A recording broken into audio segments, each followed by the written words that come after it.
Hi, everyone, and welcome to another episode of I'm Exhausted, a pregnancy and parenting podcast. I'm your host, Marcella. Last episode, we talked about a little bit about infertility, Monjaro, how I ended up getting pregnant, and a couple of more things. Today, we are going to talk about something very important that hit me pretty fast when I first got pregnant. Today, we're talking about prenatal depression. I know a lot of us are constantly hearing about postpartum depression, but today we are going to talk about that depression that happens before you even give birth. Something I didn't know. I didn't expect my depression, my anxiety to get worse, my panic attacks to come back. So it's been a not so fun trip around pregnancy with this, but it's still a learning experience every day. So let's get into it. First, we're going to talk about what is prenatal depression. And according to the Cleveland Clinic, prenatal depression is depression that happens during pregnancy and it causes extreme sadness. It's an ongoing extreme sadness. And if you've never suffered from depression, it is different from just being sad. And it shows so differently for everyone, but it's completely ongoing extreme sadness. You feel like life isn't worth it anymore. And of course, trigger warning, we are going to talk about a lot of heavy things in this episode, eating disorders and everything that has to do with mental health. So be prepared. This episode has to do everything with mental health. So it's impossible to skip over that. So, as Very Well Family informs, prenatal depression is actually quite common. Know for a fact that you're not alone. I think sometimes that's the harder part of this journey when you are depressed, whether pregnant or not, is thinking that no one understands what you're going through and that you're going through this alone, but you're not. There's a lot of us out here that we completely understand what's happening. We completely understand what you're going through. Honestly, there's so many resources that we will be talking about, but know that you're not alone. This is very common. There's nothing wrong with you. That this is part of what's happening and it's just hard. It's really hard. It makes it a little bit harder to deal with your pregnancy and whatever is going on, but it's normal. I know I hadn't heard about prenatal depression before. And then as soon as I got pregnant, I soon thereafter started feeling a lot of changes in my body, right? And I wasn't sad because I was pregnant. I mean, if you heard my other episode, I've been trying to get pregnant for 3 years. I was so happy and everything. All of a sudden, my anxiety just went through the roof. I was waking up at night with panic attacks again. I hadn't had a panic attack in what feels like at least a year. I started all of a sudden feeling so sad, so unmotivated. I didn't want to get out of bed. And at this point, I know my signs and my triggers. And I know that as soon as I don't want to get out of bed, I'm not doing well. And that's exactly how I started feeling. Full disclosure, I take medicine for my depression, and I've been taking my medicine every day, same time, same dose. I was very doing very well. And all of a sudden, the hormones, the getting used to what's going to happen, thinking about the future, all of those anxieties just got the best of me. So I started feeling this way. And then I was like, I really feel bad.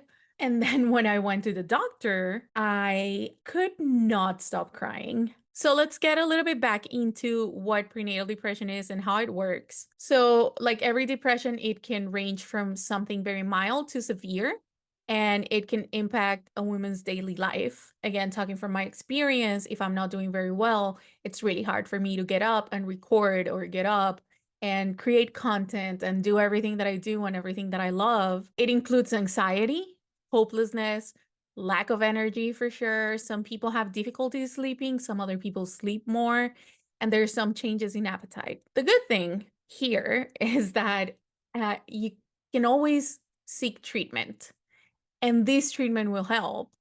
And we're going to talk about the different types of treatments that you can use to cope and help with this symptom. First of all, know that you should talk to your doctor and see what's going to work best for you. And then it's important for your doctor to know what is happening, how you're feeling, and what's going through your mind. There is not an exact cause known for prenatal depression or any depression, I feel, but it's believed to be a combination of hormonal changes, stress, adjusting to the changes in your body, and many other factors, of course. Everyone, absolutely everyone is at risk of developing prenatal depression, but of course, if you have a history of mental health issues such as anxiety, panic disorder, OCD, depression, then you're more prone to it. What are some of the symptoms that will tell you that you have prenatal depression? And again, everything is so relative and everything varies from person to person. Depression is different for everyone. I'll give you a list of the most common symptoms. I can tell you what depression looks like for me,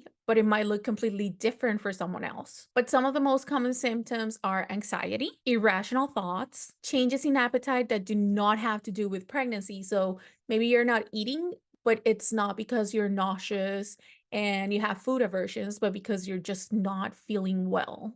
You don't find joy in activities that you used to love. Extreme fatigue. So you are literally just dragging all day and you just want to stay in bed all day. There's also some physical symptoms, and you can think about like heartburn, headaches, migraines, muscle aches, GI symptoms, all of the GI symptoms you can think of. And of course, the feeling of extreme sadness and like hopelessness. Like there's nothing you're going to be able to do to feel better. Now, let's talk about treatments and coping with prenatal depression. And again, just like the symptoms, treatment depends on the person.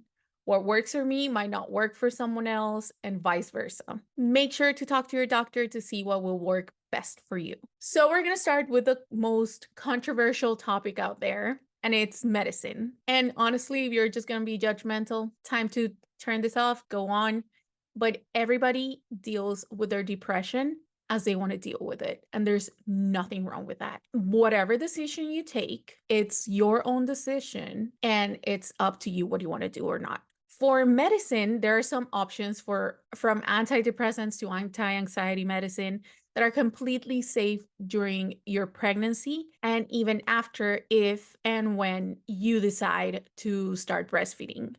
I take one of those medications. If you feel comfortable enough that you want to take medicine, talk to your doctor. I can't tell you what medication to take or not. I'm not a healthcare professional. I take medicine to cope with my depression and my anxiety. And this was something that I talked to the doctor about even before starting the journey of getting pregnant, just because I feel better when I'm on the medicine. That finally, it took me years to get to this medicine, and I feel really good on it. And I just absolutely feel like I don't want to stop taking it because it works for me. And I wanted to make sure that if I was going to have a baby and if I was going to go through this pregnancy, I needed to take something that was going to be safe enough for the baby and for myself. So, medicine is still an option that you should talk about with your doctor, not your friends and family. Base your decision on what you want and what your doctor recommends or doesn't. Then we're going to go with other options that are not medicine based, but they could be mixed with medicine, of course. That's up to you, whatever mix and match of therapy behaviors and everything you want. Um, it's up to you.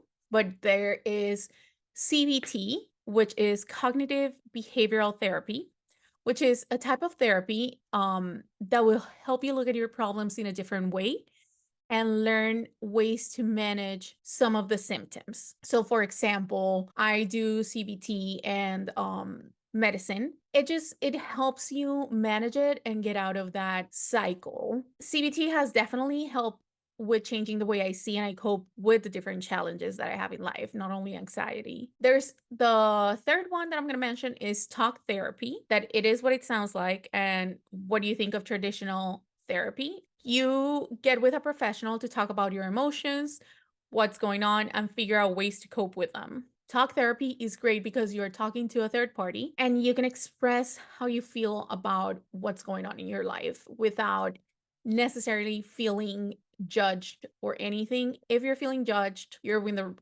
are with the wrong therapist. A therapist's job is to be neutral while you're telling them the story and then help you cope with what's going on. And remember that just because you go to one therapist doesn't mean you have to stay with that therapist. You have all the right to look for the right therapist that fits you.